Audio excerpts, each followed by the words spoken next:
Okay. Is everybody ready? All right, if you don't know what you're doing, the best thing to do is to stand up and just follow what everybody else is doing. It's called the law of the herd. So everybody come stand up, and just like in the movie Rocky, you're going to, yo Adrian, I'm a champion. Turn to your neighbor and say, I'm a champion. Woo-hoo! All right, give yourself a round of applause. Good job. Welcome, welcome. Okay, so I hear a little bit of background noise. We're getting a new roof. And so I hear motors going, but thank goodness we don't have the smell of the pitch like we used to this morning. So thank goodness we don't have to deal with that, but we'll make the best of it. I hear generators going. I will try to speak loudly. Can you hear me over there? Do I have enough volume? Yeah? Okay. So I want to welcome everybody tonight. We have our blood sugar control workshop tonight. And this is the one workshop that usually fools everyone. And some of you here, you need help with your blood sugar. And some of you, I told you that you should be here anyway because it's the one thing that affects every other aspect with your health, right? Right. So welcome. You're in for a good ride tonight. I can promise you that. Next month, we have our holiday health workshop. And somebody asked me tonight, where is Dr. Josh? When's the next workshop Dr. Josh is going to be teaching? So apparently there's a demand to have him back, and next month will be performed by my son, the one and only Dr. Josh. So he'll be doing that one. Yes, there. He hears it. He hears it. He's back in the room. He hears it. I know he's encouraged. So, okay. So what else did I want to say? Who here has been to, raise your hand if you've been to a workshop before? Yes? Great. Fantastic. Keep your hands up if you've been to 5 or more workshops. Keep your hands up if you've been to 10 or more workshops. 20 or more? 30 or more? 50 or more? 100 plus club. Keep your hands up. Everybody give them a round of applause. Yes. All right, so if you look around, you'll see you're among friends, and we all share the same viewpoint, and that is constant and never-ending improvement, right? When you keep learning and keep growing, because when you stop learning and you stop growing, you start what? Dying, right? So we're here to learn and grow, and you're among friends. You're in the right place. So tonight we are going to cover some really important things, and I want you to ask yourself one very important question to start with. What is your next 10 years going to look like? Or really, what is your last 10 years going to look like? Because whether you're diabetic or not, is it not true that 1 out of every 2 people in this country right now is either diabetic or pre-diabetic? True or false? It's true. And that means that if you've got elevated blood sugar and you don't get control of it, it doesn't stay the same, it doesn't get better, it gets worse. And if it gets worse, it affects your eyes, it feeds cancer, it destroys your brain, it destroys your kidneys. So this is the one problem which will accelerate and increase the risk of every degenerative disease that somebody dies early from. And so some of you are here, you know you have diabetes and you know it's important, but some of you here and you think you're off the hook, and the reality is that nobody's off the hook. Nobody's off the hook. And the worst thing in the world that we're going to have to consider here is also making sure that we have brain health moving into the next 10 years, because that's the one thing that's attacking everybody faster than anything else. So, and also, consideration is, if you're diabetic or you have a family member, a loved one who is diabetic, what is the common medical approach to treat diabetes? It's to take what? To take medication. Common misconception is once you have the medication that everything is okay. And that's not necessarily the truth. This was published in the Journal of the American Medical Association. They said older patients with type 2 diabetes on meds may do more what? More harm than good. And so if you're on metformin, I know there's many of you in the room right now that are on metformin because you're not sure what else to do, but you need to understand that if you're on it now, it's one thing. If you stay on it the rest of your life, that's another. And that's not ideal. It doubles your chances of dying from cardiovascular problems. Long-term side effects of metformin, if you didn't notice, B12 deficiency, destroys your energy. Alzheimer's disease, Parkinson's, increased risk of all those, kidney failure, and increased risk of all cancers, breast, colon, prostate cancer. Did you know that? Long-term side effects of metformin. Insulin, even worse. The fastest way to kill a type 2 diabetic patient is using insulin. In heart failure patients, insulin use is associated with 4 times the risk of death and cancer risk by more than 42%. So, again, there are some of you that I was in this room right now that I was thinking about while I was preparing this. And I was saying to myself, I really hope you get this. I really hope you get this. You're in the boat and you're heading toward the falls and there's no oars in the water. And you just, if you expect a different outcome but you keep doing the same thing, what is that called? Insanity. So when is the time to start doing something? Now, really 10 years ago, because by the time you have Alzheimer's, it's what? Too late. By the time you're on kidney dialysis, it's what? It's too late. So there needs to be some sense of urgency. One of the easiest things that you can look at to determine how close or how far you are is A1C. And A1C is important. They're always looking at it when they check your blood, but what does it really mean? I pulled this study off of the National Library of Medicine. High hemoglobin A1C and diabetes predict what? Memory decline. Memory decline. Yeah, so normally when the doctor pulls your blood report out and says, oh, we need to get your A1C down because you're running, this is diabetes and we got to get, like the whole focus is on diabetes. What I'm telling you is that may be the least of your problems. The biggest concern really needs to be what? Your brain. Yeah, 10 years from now, will you be able to recognize your family members? Will you be able to recognize your friends? Will you be able to take care of yourself, wash yourself, clothe yourself, feed yourself? Or will you be sitting at a table with 3 or 4 other people and having somebody else feed you? And this is what I see when I go and visit my mother-in-law. And it scares the heck out of me. And I don't want that happening to me or anybody in my family, and I certainly don't want that happening to any of you guys. But you got to understand that if your A1C is high, you're already losing brain cells. The brain volume is shrinking if the A1C is abnormal. Are you getting this? So the conclusion of the study showed diabetes and higher levels of A1C predict faster memory decline. They saw this all throughout the study.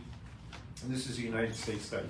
Results showed a causal pathway from blood glucose developments to dementia, and even without diabetes, even elevated blood sugar, even pre-diabetes appears to have adverse effects on what? Neurocognitive consequences. So cognitive decline, dementia, Alzheimer's. Those are the stages, and what all the studies are showing to is it's inevitable if you keep going down that path and it keeps getting worse. So here's what we have to learn how to get control of. These are the basics as far as why we get insulin resistant, why we get type 2 diabetes. On the left, there's a picture of what's supposed to be a cell. That's a normal cell on the left, abnormal cell on the right, insulin resistant. So on the left, you'll see, you have the cell and then the little points that are the little hairs that are sticking up. You know what those are? Those are insulin receptors. What are they? Insulin receptors. What do insulin receptors do? Well, when glucose comes and it needs to get into the cell, it has to tap the insulin receptor and say, hey, let me in.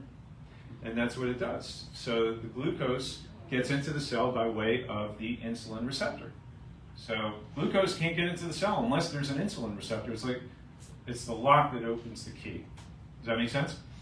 All right, so how does that work in a normal, ideal, non-standard American diet? Where we're eating like we should, meats, low sugar fruits, vegetables, good healthy fats that have no effect on your blood sugar. You have a moderate rise in glucose. And if you have a moderate rise in glucose, you have a moderate rise in insulin.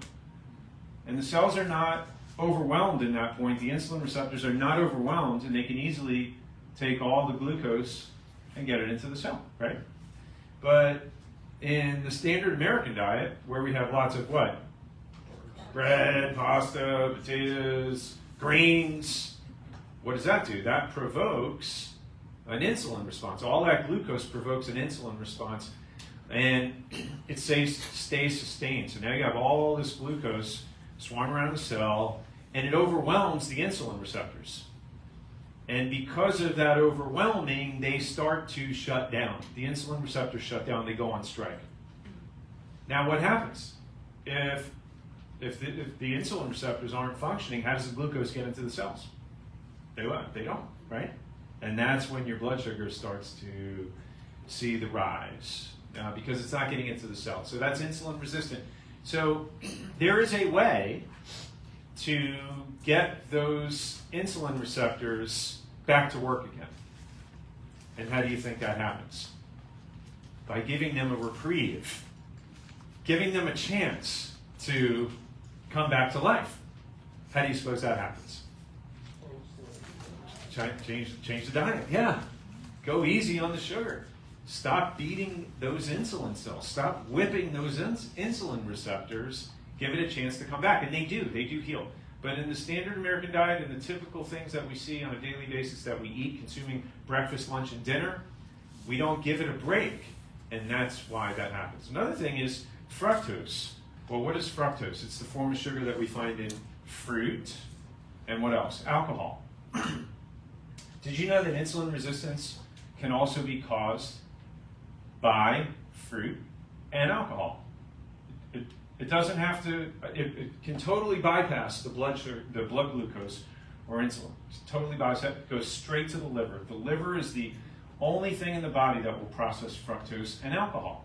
So you can actually have fatty liver disease, develop that, and insulin resistance by having too much of that. So you can see everything on the bottom there, that picture tells the story, right? Now, it's not to say fruit in and of itself is bad for you, but it's not fruit by itself. It's the dose that makes the poison. Too much of a good thing is what? Not a good thing. You guys have heard all that before, right? So if you look on the left, you can see the fruits that are highest in sugar, the dates, the bananas, and then we go down the line there, mangoes, all the stuff that we like, right? But then, ideally, if you're really trying to control your blood sugar, you look far on the right, you see the lower sugar fruits. And what do you see? Yeah. Yeah, watermelon. No, there's no watermelon there. Do you see watermelon? There's no watermelon. Sorry. But we do see the berries. If you look at the strawberries, is 4 grams of sugar. Blackberries, 4 grams of sugar. Raspberries, 4 grams of sugar. Blueberries, 12 grams of sugar. So this is like, blueberries aren't the worst thing in the world. Full of antioxidants, I love them. But if you're gonna have throw a bunch of berries together, at least now you know. All right, I'm good with the blackberries, the raspberries, the strawberries, and you put a little of that together, and you're like, okay, this is good. Now again, how much should it be? Like the size of the palm of your hand. Like if you're gonna have a big fruit salad, a big old bowl, you're in trouble. And that's what we're talking about. The dose makes the poison. So you have some of that, the low sugar fruits with almond butter, and then you have some good fats with it. And that's like a good breakfast right there. That's what we call the breakfast of champions. So as opposed to the breakfast of champions, here's the breakfast of losers. No, please don't take this personally. This is meant to rattle your cage. This is meant to shake the tree. Some of you guys need to be shaken out of your tree. All right? So what do you see up there? What is that? What do you see? You see what? Pancakes and what? And waffles. What is wrong with that for breakfast if you're trying to prevent diabetes or Alzheimer's, cancer, and all this stuff? What are we talking about? What is it doing to your blood sugar? Driving it, yeah. So we're going to talk about alternatives. There's got to be a better way. What's wrong with that? Cereal. It's going to have grain. It's going to provoke an insulin response. What do you see there? Anything wrong with the bacon and eggs? No. But what's the problem in that picture? Hash browns, yeah. Potatoes, yeah. Okay, what do we got there? It's a bagel. Yeah, bagel. Highly refined. Even if it's a multi-grain bagel, Okay? If you have blood sugar issues, you can do better. You can do better. Lunch, same thing. We got to steer clear of the bread.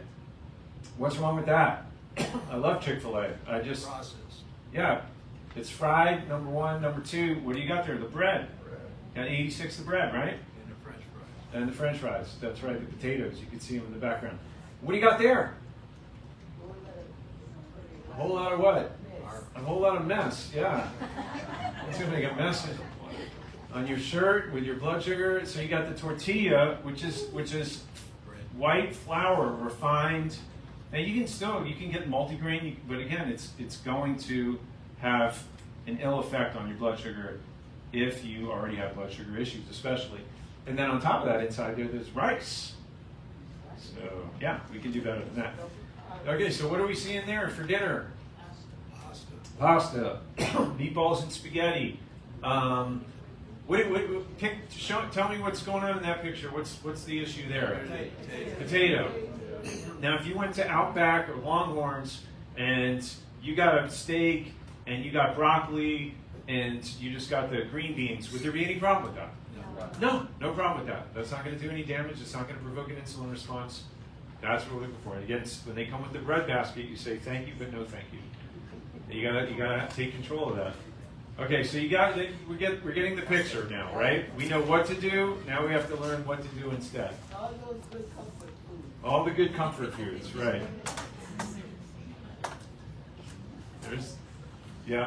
Well, I don't want to open up a can of worms. It can go in a lot of different directions, but I don't want to lose any friends right now.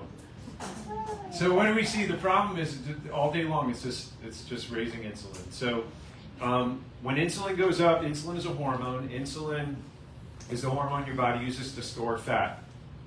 Turn to your neighbor and say, store fat. Store fat. Okay. Now turn to your neighbor and say, burn fat. Burn fat. Which one would you rather do? Burn fat. Okay, so that is impossible if insulin is elevated as a response to the foods that you're eating. So when insulin goes up, your blood sugar basically is driving the fat accumulation in your muscle, in your adipose tissue, around your organs. And it's not just you, it's all the farm animals that we eat also. Right? Fish, chicken, pigs, the meat that we eat, the steak, all of that. Today, why do you think they feed it grain and corn? Why do you think? Because it fattens them up. So it works the same for everybody. So if you want to go from fat storing to fat burning, what's the one thing that has to be controlled? Insulin. And how do we control that? With the carbs. Yeah. That's the main thing. So it's got to come down. That insulin has to stay down. If you keep your insulin level steady and stable from breakfast all throughout the day to dinner, you will be in fat burning. Your body will use fat as the primary source of fuel instead of the carbohydrates. And so the right food pyramid would be learning from what we were improperly taught in elementary school. That, the base of the pyramid supposedly being 60% of everything that we should eat, the breakfast, the carbs, the breads, pasta, rice, or potatoes, all that. The base of the pyramid should be the proteins and the what? And the vegetables, yeah. And up from there, then you have your low sugar fruits and berries. Up from there, then you have your fats, your nuts and your seeds and your good healthy fats. It's important to remember to have good healthy fats in every meal. For breakfast, you should have healthy fats like we were talking about the almond butter. For lunch, you should be having healthy fats like avocado and extra virgin olive oil. For dinner, you should be having healthy fats, whether it be the extra virgin olive oil, you can cut up avocados, or slathering your vegetables and your meat in grass-fed butter. Talk about fat burning. That'll really kick it up a notch. So let's look at some of those things. So ideally, here is the breakfast of champions, where you have like a protein shake with all your vitamins and minerals and antioxidants in it. That's on my kitchen counter there. And then you see the berries that we talked about, right? And then there's some almond butter, and that's typically what my breakfast will look like. After I exercise in the morning, that's what we're doing. And I was thinking about it. I was looking at the eggs in the refrigerator, and I was looking at all these foods, and I was thinking to myself, thank goodness I don't have to make that. But then I was also thinking about how expensive food has become as of late. And I always talk about this being, the Ultraplex Complete Clean being a time saver, but now more than ever, it's really a money saver. Because you're getting 26 grams of protein from those 2 scoops. And you're getting all your vitamins, your antioxidants, a low-level detox. So as I was drinking mine this morning and I was thinking about that, I'm like, wow, it's really true, especially with the cost of food and groceries today.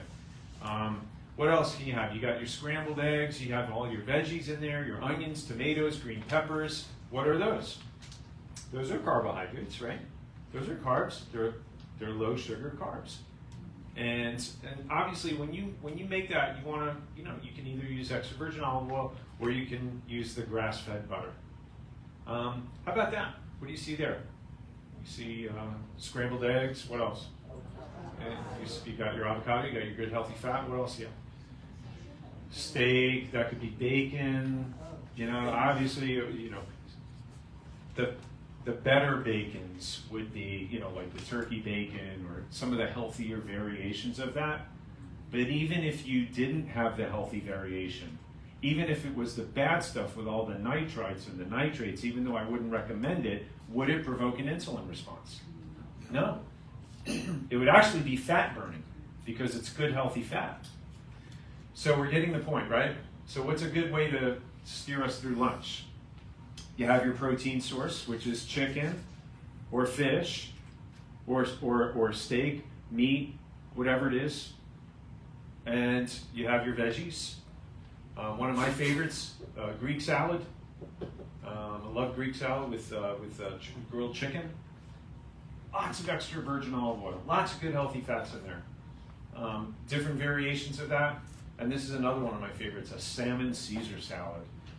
Or grouper. How many of you guys like grouper? I'm a grouper fan. When I go down to the Keys, I eat grouper for lunch and dinner pretty much every day. Right, Roger? You're a grouper fan, right? All right. And then so for dinner, what do you see in the dinner picture right there?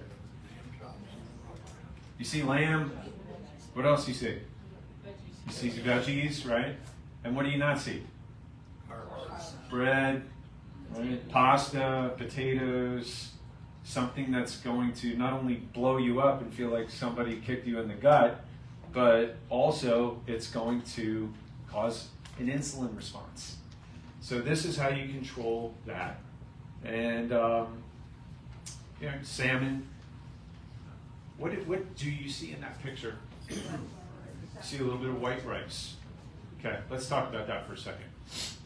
Now, there's a time and a place where you can have a little bit of white rice. Basmati rice, jasmine rice.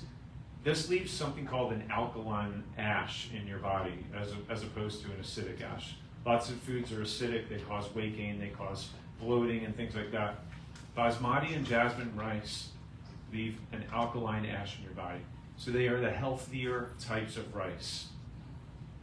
If you're not a diabetic, if you're not fighting to get your A1C down, if you're not on medication for these conditions, can you have a little bit of jasmine rice? I would say yes, you can. But there's a big difference between having a heaping serving on your plate that takes up the whole plate, and again, just something the size of the palm of your hand. There is a difference.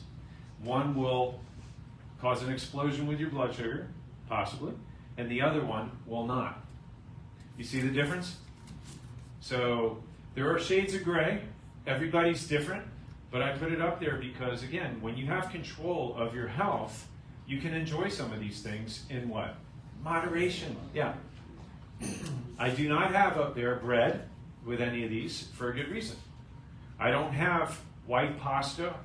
I don't have potatoes because they have, what I have seen and noticed in my patients and myself, much more extreme effects, even in smaller portions. But the white rice, I think you're okay with that. Again, if you do just a little bit when you're ready, when the time's right for you. You see some chicken there, turkey, you even have shrimp there. All this looks delicious, doesn't it? This is good. We can be happy with that. Now, some of you guys are still hesitant. You're still not sure that you'll be satisfied after you eat something like that without your bread and your pasta and all of the comfort foods that's going to leave you feeling satisfied, right? Well, what leaves your body feeling satisfied, your taste buds feeling satisfied, your stomach feeling satisfied if you're not having the carbs? It is the fat. Turn to your neighbor and say, fat! Fat! All right, no falling asleep on me here. So it's the fat. You got to make sure that you have these good fats in every meal, and that will help your body burn fat. Did you know that? It helps your body burn fat. If you don't have the fats, then the food that you eat is going to be burned up like the phosphates on a match. It's going to go out real quick. You're going to be hungry again. But if you do have the fats, your body's going to tap into that as the primary source of fuel. And it's a longer lasting fuel. It's like coals on a barbecue, right? They don't go out. They stay like that for a long time. When I ran the Disney Marathon years and years and years ago, my trainer had me load up on all fats, not carbs. I was eating water-soaked almonds, I was eating salmon, I was eating all fats in preparation and the day of my endurance event, running for 5+ hours. So try to remember that because this is where the difference comes in. All right, here's talking about proper cellular support. I'm going to talk about some supplements, just expound on the Ultraplex Complete Clean. How many of you guys have tried this? So you know it is tasty. It doesn't offend anyone. As far as your taste buds go, it's very inviting. It is delicious. There's chocolate, there's vanilla.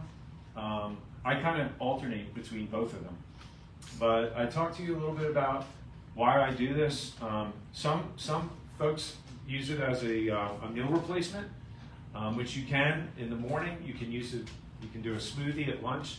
But I would definitely recommend this if you're somebody looking to keep control of your blood sugar. Because again, there's no carbs in that. That's going to cause that insulin response. And it's a great way to start your day in fat burning. And then if you can keep it that way with good meal choices through lunch and dinner, this is, again, it's a great place to start. Another supplement, this is in your handout. I don't know if some of you guys saw this. This is one of the best kept secrets that we have, resveratrol. I taught this back in our anti-aging workshop because of the profound effect that the research shows it has on the DNA. And I've been taking this now probably since the early part of the year, and I am going to continue to take it. I have seen changes and improvements in my energy, in my recall, my cognitive function. I have noticed a difference. So I don't see a whole lot moving off the shelf, and that's okay because every month I'm back to get my bottle. But I would encourage you guys, because right now I can tell you this is a well-kept secret, and there's many of you who really could benefit from this. But the reason why I also have this in here is because we know through studies that it actually helps to support fat metabolism and insulin sensitivity, particularly insulin sensitivity. So for purposes of this workshop, it is appropriate, and that's why I put it in here. The other thing that it supports is mitochondrial function. Raise your hand if you know what mitochondria is. Nobody knows what mitochondria is. So if you remember, you do. Okay. So Allison remembers when she was a student, when she was a wee little girl, right? You learned about the cell, and in the cell you have, the nucleus, you have the DNA, and then you have this one little part right here. It's called the mitochondria. And what is the mitochondria? It is the powerhouse. It's where all the energy is generated from in the cell. Raise your hand if you want more energy. Say aye? Okay. So your mitochondria have to be working. Now, if you're toxic and all your cells are toxic and it can't get those toxins out, that DNA is suffocating. The mitochondria is churning and burning, and the byproducts, the waste of that, are not getting out. And that affects the DNA, and that turns on bad genes. It increases and predisposes you to express the genes which run in your family. for diabetes, for heart disease, for Alzheimer's. So the mitochondria is really important. If you're not having energy the way you know you could and should, you should be doing things to clear those cells. And this is one of the things that it does. It supports mitochondrial function, and one of the ways is through methylation. That's one of the detox pathways that is used to get the toxins out so that the DNA and the mitochondria can do the job that they were created to do. Does that make sense? Also reduces inflammation, oxidative stress, which kills all the free radicals. It's cancer preventative, cognitive decline, Alzheimer's, Parkinson's. Lot of benefits, a lot of bang for the buck in this one, guys. So that's why I strongly recommend taking a look at that. And it's good for your blood sugar. Another one that's good for your blood sugar is this. It's called Ultraplex Glucose. I have lots of patients taking this, and they do really, really well. Helps stabilize your blood sugar, glucose, insulin metabolism, helps to promote normal blood sugar levels, helps to get control of insulin sensitivity, and also blood lipid levels. What are blood lipid levels? The triglycerides, the fat in your blood. Yeah. So that's important for heart health as well. So if you are taking these, if for those of you who are going to invest in this, you want to take 2 capsules after your meals. 2 capsules every day after your meals.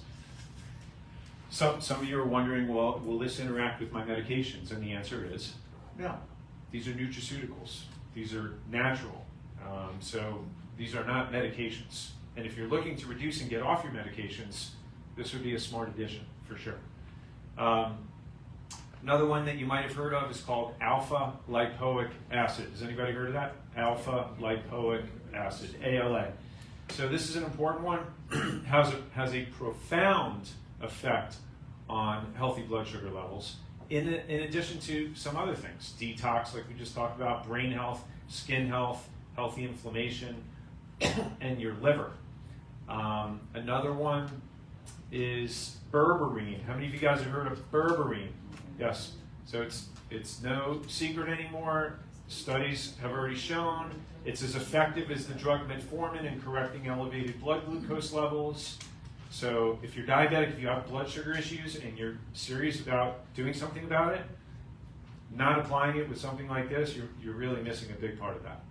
So this is an easy one. And so we know that it helps with blood glucose, but also cholesterol levels, blood flow, like with your circulatory system, and also anti-inflammatory. So all of these are terrific. They're spectacular for blood sugar control. So the last 2 that I talked about, berberine and alpha lipoic acid, we now have combined both of those in one product, which is called Ultraplex Sugar Balance. And I was talking to Bruce, what was it, last week or the week before you were watching the videos. And he asked me about it, and he went up to the front and he got that. And walked into the room today, he was showing me his blood sugar levels. Bruce, what did you show me since you've been taking it? Well, let me tell you on the outset, is the last conversation I had with my doctor was not too good. My A1C was at 12.5, and my my glucose was over 500. And he wanted to put me on the insulin needle, which is the beginning of the end. In the meantime, I don't know if any of you have the Libre, which is a monitor, but I showed it to the doctor. I'm on Rybelsus, and I'm on Jardiance, morning and night. Since I took this, in 1 week, my blood sugar is come down. My glucose level, which should be between 70 and 180, I showed him on the meter that I carry, is 44% in range all the time. When I eat, I go up to about 250 for about 2 hours, and then I come down into range. This is set up to where, when I first started it, it would set alarms off every 2 minutes. But now the alarms hardly go off, and this is just in a 7-day period. So I'm looking at when I go to my other doctor for my A1C, which will probably be from 12.5 down into the 8s, Mhm. and then get under control in the 5s. Yeah. So drink the Kool-Aid. Yeah.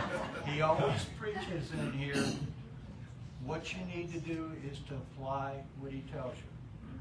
And some of us apply a little bit, but once you start to drink the Kool-Aid, yeah, I'm gonna pick up the other thing for my brain health.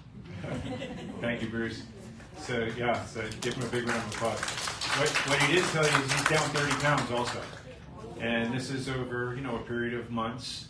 One thing about Bruce is he's a fighter. He doesn't quit. He does not quit. And so remember, what we're talking about, it's not a sprint. This journey called life, it's a marathon. You don't have to be the fastest one. You just gotta win your race. Don't quit. Don't give up. Keep coming back to the workshop. You're among friends. You're among other people who have the same interests with your health, and you'll see we're all gonna get to the finish line together. And every year we get older, we get healthier. Every year we get older, we get what? Healthier. Yes, that's your affirmation. There's no other song to sing. That's it. That's the expectation. We always say that, and that's what we look for, and that's what we expect. Right or right? Yeah, I'm proud of you, Bruce. Keep up the You good. got my cane in your office. That's right. Yes. So we keep going. We keep going on that, onward and upward. All right. So there's 15% off for the supplements tonight. We only discount the night of the workshop so that you guys can take advantage of what we're teaching you and apply it and get the results that you're looking for. Okay. So we're gonna no. Okay. So actually, we're gonna just take a mental break. Just for a second, what we always like to do is have you stand up, and I'm going to have you turn and put your hands on the shoulders of the person to your right. To your right. And we're going to squeeze and do a massage. You're going to turn around, put your hands on their shoulders, and squeeze those shoulders. Squeeze their shoulders, get that stress out. Wake them up. Make sure they're not going to sleep. All right, do a karate chop. Good, karate chop. All right. Anybody else short on sleep from the Dolphins game last night? That was a good one, yes. All right, turn around, love your other neighbor. They won. Good. Good. Get that stress out. All right. Karate chops. Wake them up. They got the referee. Wake them up. Good. You guys are doing great. Awesome. All right, give yourself a round of applause. Wonderful, wonderful. All right, so just a couple more points before we finish. So while we're on the subject of sleep loss, here's a question for you. Can sleep deprivation affect your blood sugar? Yes. It sure can, yeah. And what else? Stress. That can affect your blood sugar too, right? And so if stress is the cause, then what's the antidote? What is the Get a divorce. the stress? What's that? Get a divorce.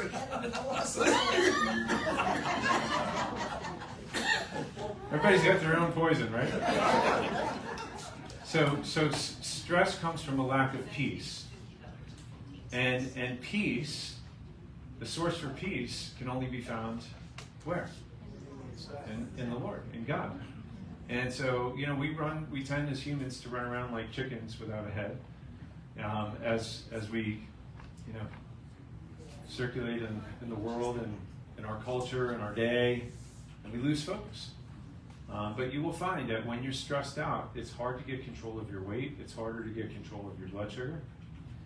And it's amazing how the Lord has given us the user manual for literally for everything in our life. Our spiritual health funnels down to our mental health, which affects our physical health. In that order, So again, we always have to go back to cause. And the blood sugar is an effect. Part of it could be an effect by poor choices that we make, right? Food-wise. But part of that also can be an effect of focusing on the problem, right? Like in 1 Samuel in chapter 17, we were learning about this in Sunday school, right? Reggie their dad, and Jim, you guys are all in our class. And what did we see? Like Saul and all the armies that set up, their encampment, they were all focused on Goliath, and there was no way that they could overcome that. There was no way that they were going to win. And along comes this, ruddy young David, right? This nobody, this no one, and he didn't see the problem. He didn't see how big the problem was. He saw how big his God was. And so when we focus on that, again, this is part of the solution. It can't all just be the physical. You have to keep your eyes on the source. And that source where your peace comes from is God. So don't forget that. That's the most important part. When it comes to exercise and weight loss, will this affect your blood sugar? Yes. But what affects it more? What do you think affects it more? Exercise? Can you just exercise and eat poorly? No. What if you just lost weight and you didn't exercise? Let's see what the study said. A recent study, they showed there was 3 groups of people. One group lost weight only. They dieted and lost weight. And they were able to regain their insulin sensitivity. They improved it by 70% just with weight loss from dieting. Then the other group who just exercised, right, and did not diet, they saw no change in their insulin sensitivity. How about that? Wow. Now, if they dieted and lost weight and exercised, they saw an 85% improvement in insulin sensitivity. So that's about a 15% improvement if you exercised with dieting and weight loss. So what does that tell you? What has the biggest improvement on insulin sensitivity, which would reverse type 2 diabetes? Weight loss. Weight loss. Bruce, that's why you see this starting to happen now. It's really kicking in. You're 30 pounds down. Your cells are coming back to life. So we have a program in our office which some people in this room really need. I mean, it's one thing to lose weight, but it's another thing to go through a process where you're clinically managing your body mass index. Like if your body mass index, your BMI is over 30, you're at the highest risk for cancer, heart disease, and diabetes. So the World Health Organization has that as an index because it's very accurate. So that has to be under 30, and that should be going down when you're losing fat. The other thing that we look at besides helping somebody lose weight is, are you losing body fat? If you're just losing weight, highly probable and likely that you're dumping water in muscle. If you're not looking at that accurately. And then visceral fat rating. What's the visceral fat? That's the fat around all of your organs. Your liver, your heart, your gallbladder, and that's serious. It's deadly. So that all has to be coming down when you're going through this process and you're reversing disease. Also, your metabolic age. So diabetes is a metabolic disorder. And that's the reason why when you become diabetic, you also increase your risk of cardiovascular death, neurodegenerative disorders, kidney disease, all these things. It's a metabolic disorder. It's a disease of the cell, every cell in your body. So you have to see your metabolism actually being corrected. And that's a value there that we measure there. So if let's say you're 55 years old and your metabolic age comes up as 80, what does that tell you? You're gone. Your metabolism is trashed. Doesn't matter how much weight you lose, like you can knock off 15 pounds in a week, and guess what? It's going to come roaring right back as soon as you start eating again, and then more on top of that, because your metabolism is working so slow. So these are all critical factors that we look at, and as somebody goes through this program with us, we watch every couple of weeks. We do another one of these, and we watch and make sure that those numbers are coming down, and that the water mass in your body actually should be going up if you're losing fat. My name is William Hogan. I started the program on December 9th, and by January 19th, I had lost 43 pounds. I'm 1 point from being taken off of insulin, and I've dropped my blood pressure medication from 40 milligrams to 10 milligrams.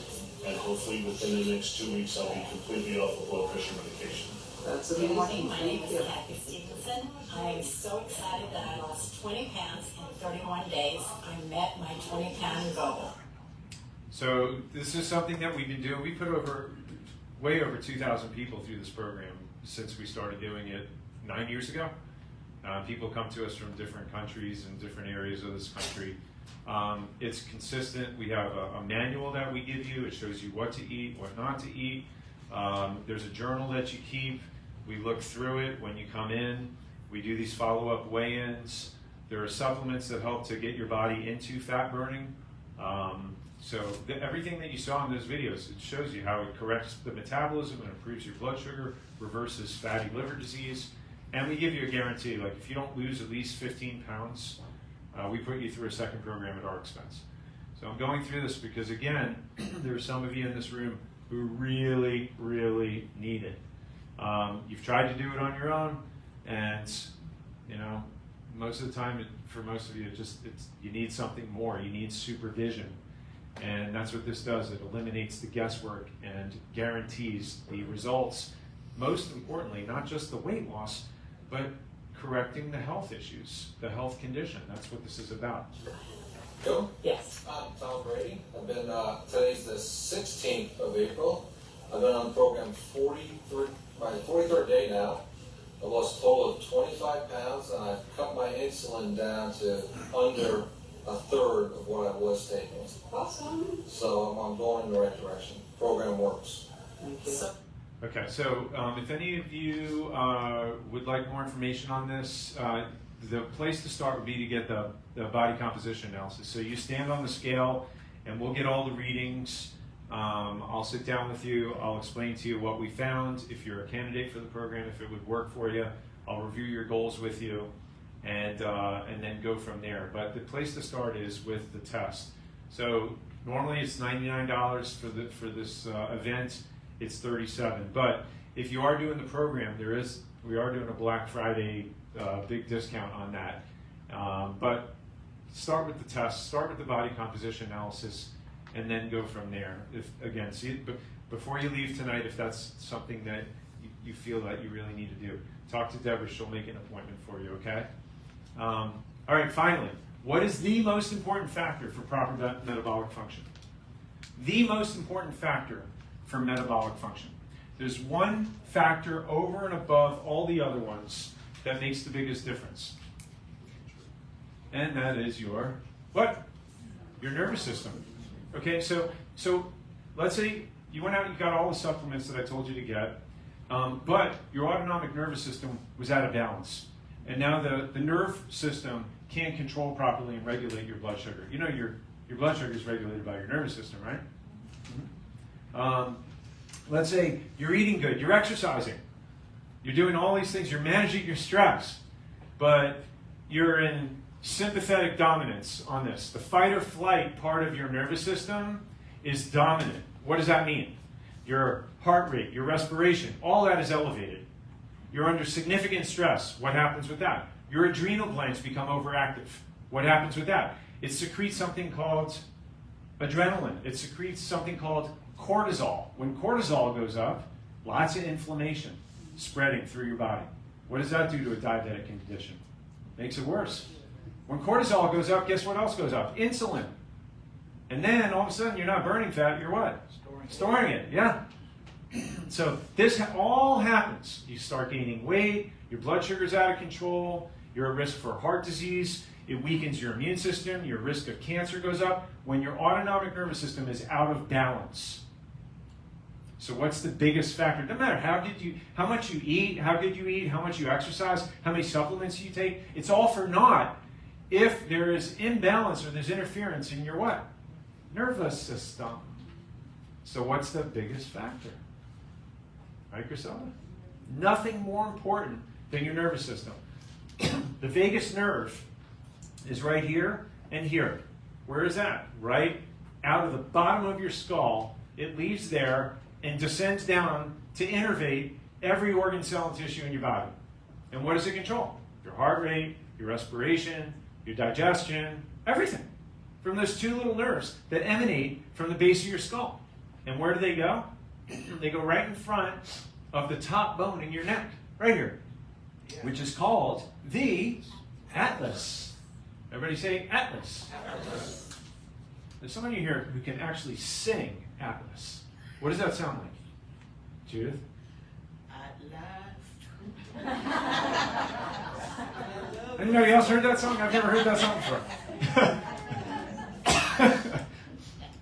All right, so the atlas is the top bone. Why do they call it atlas? Danielle, remember I explained it to you? Because it holds up the skull. Like Atlas in Greek mythology held the world on his shoulders. A little 2-ounce bone that holds up a 10-pound bowling ball. And that is only held together by ligaments.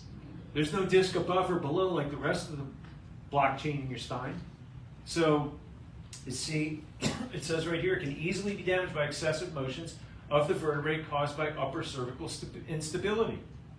Sleeping the wrong way, slips, falls, trips, car accidents, fender benders, sports injuries, all the birth process, all can and do shift the atlas at a normal position. Millimeters, that's all it takes to interfere with the vagus nerve and cause a shift in the tension, the tone of that vagus nerve. And when it does that, it causes an interruption in the body's ability to balance the autonomic nervous system. And that's what it looks like. A normal is on the left with the red line going through the atlas. Abnormal is on the right with an atlas tipped out of alignment. And what can that cause? Sleep problems, mood problems. Your blood pressure can be off.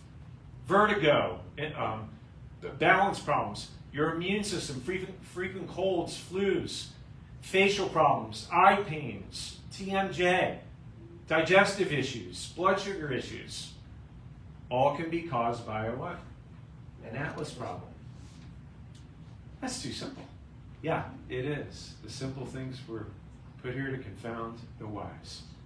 You know, when you have a light bulb out, you don't go around the house changing all the light bulbs. You go to the where? The circuit breaker. And you turn the power on.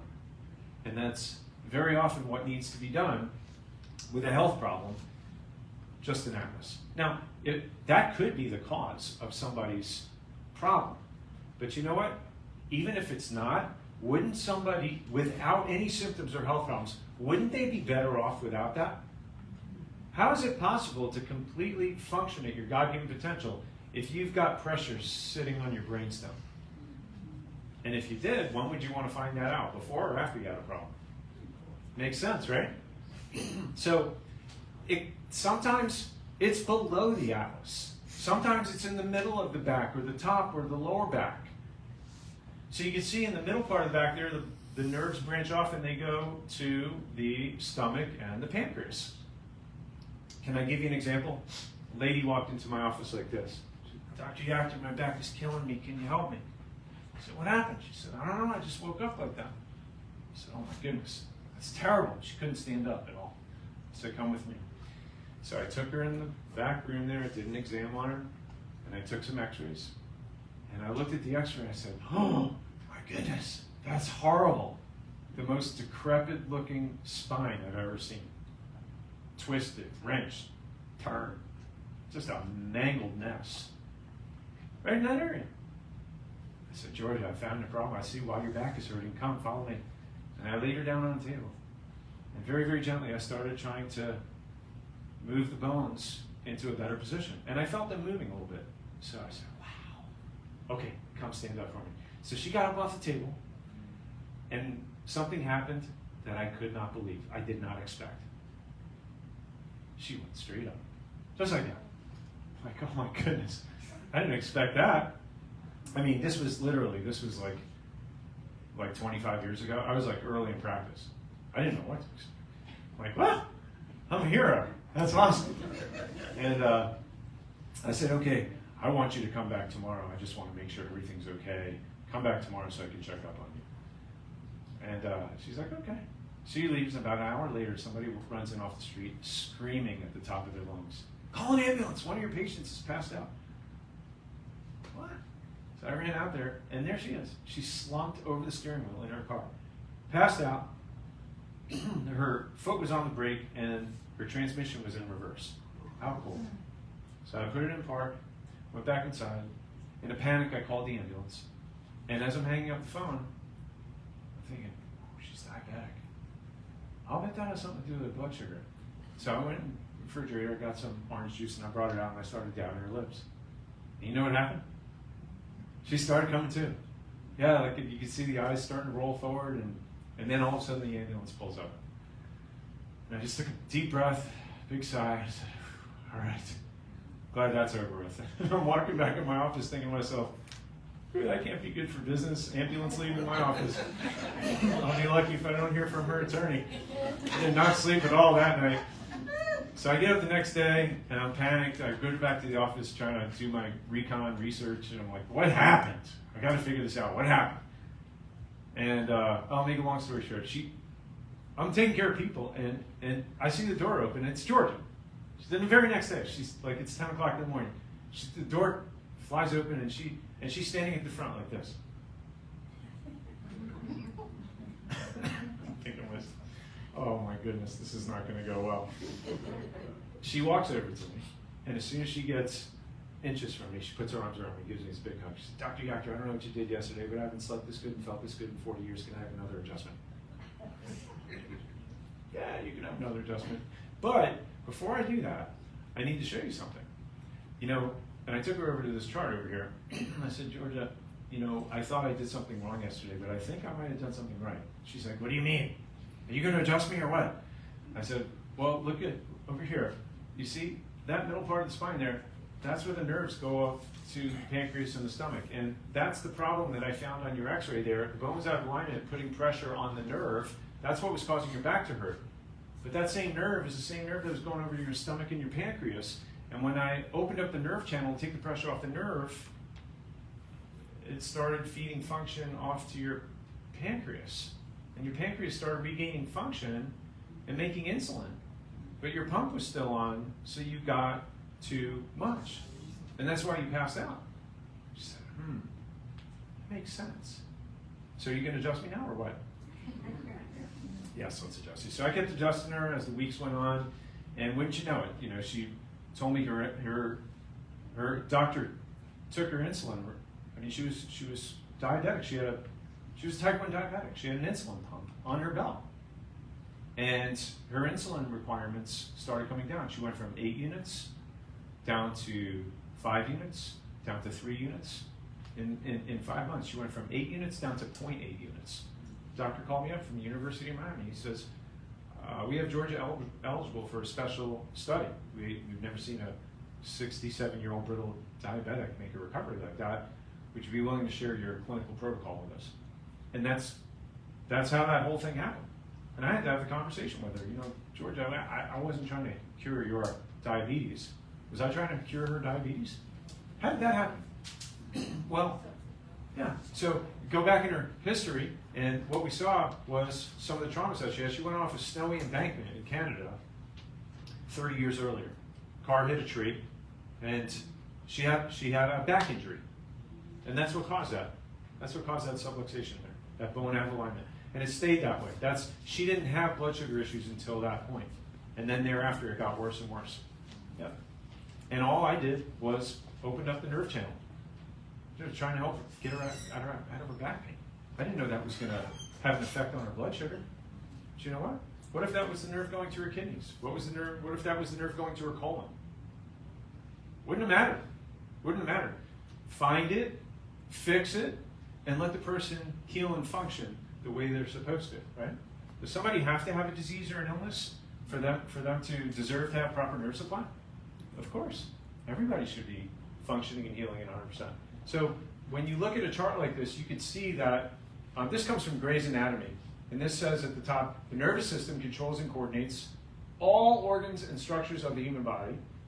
And misalignment of the spinal vertebrae and disc may cause irritation to the nervous system, which could affect the structures, organs, and functions listed under the area. So that atlas area that I showed you, very, very common. We see people come in with headaches, nervousness, trouble sleeping, blood pressure, tiredness, dizziness. Below that, we see sinuses, allergies. Below that, we see thyroid problems, breathing problems, stomach problems. We can just keep going down the line. There's not a disease known to mankind that has not had a causative factor coming from the spine. In fact, when they did cadaver studies and they saw people die from diseases, they found a 100% correlation between the area of the spine where there was a deadened, damaged nerve and the disease that developed as a result of it. Did you know that? Yeah. Can't have a healthy body without a healthy nerve supply. And the spine is the circuit breaker. The spine is the what? Circuit breaker. Circuit breaker.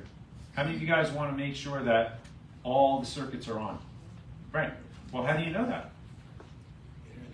Just by, yeah, I mean, well, you guys know because you drank the Kool-Aid. But, so I'm really talking to the guests tonight. So for some of you guys are guests, you've never been to a chiropractor before, or it's really been a long time, think about this. You go to your medical doctor every year. Why? Maybe not because you have any problems. You want to be in awareness if you do have problems, right? You go to a dentist not simply because you have cavities, but also because you want to what? Prevent them. Yeah. And when they take an x-ray, they can actually see which way you're going with that. Well, guess what? How much more important is your spine and your nervous system in preventing sickness and disease? Now, if you have a health problem, very often we can find it, like if you do a thermal scan, it'll show the areas of abnormality and screen that out. And then if we take an x-ray, normally the x-ray will correlate what we see on a thermal scan. But you know what? Here's the best case scenario. Somebody like yourself, you're sitting here, you're like, you know what, my back doesn't hurt, my neck doesn't hurt. Great. That's like going to the dentist, same thing. I don't have a cavity, my teeth don't hurt. Great. Guess what? I'm going next month. You know why, Roger? Because I want to keep my teeth as long as I can. Do I have to brush my teeth? No. Only the ones I want to keep. Do you have to have your spine checked regularly by a chiropractor? No. Only the spine and the nervous system you want to keep functioning at its best. Got that? Now, anybody watch the Dolphin game last night? Anybody watch the Olympics? No. Anybody watch basketball? Yeah. Anybody watch anything today? Any athlete, they always have a team chiropractor. Why? It's not a secret anymore. In order for athletes to function at their best, they look at the nervous system to make sure they're firing on all cylinders, to make sure that teammate, that person, has the best strength, speed, stability, agility. Your nervous system controls everything. In order for you to be the best version of yourself, the healthiest version, you must have a healthy nervous system. So wouldn't it make sense to have that system checked every once in a blue moon? At least every once in a blue moon, yeah? So if you're a guest here and you want to apply what I just recommended, we have something called a friends and family coupon. Now, normally to have a consultation with me, the examination, the x-rays, the report of findings, I'll give you a detailed report of what we found, your assessment, any recommendations. Normally that's over $500. But on behalf of the guest who brought you in tonight, we do this for only $97. So that's an amazing gift that you can give yourself, but you have to claim this on the way out. So it expires in 2 weeks, but you have to make the appointment before you leave. So ask Deborah or Tamara for one of these. If you're a guest, I want to thank you for being here. Thank you for giving me the opportunity to share this with you, not just guests, for everybody. I love and appreciate each and every one of you. I enjoy doing this. My wish, my hope, and my prayer is that you fight for your health. And how do you do that? Not by hoping, not by wishing, but by doing, by taking action, right? Information without application is what? Hallucination. No, let's be bold. Let's fight for our health. Take action. Apply what you learned tonight. If you're a guest, get one of these. Make your appointment so I can get to know you and help you.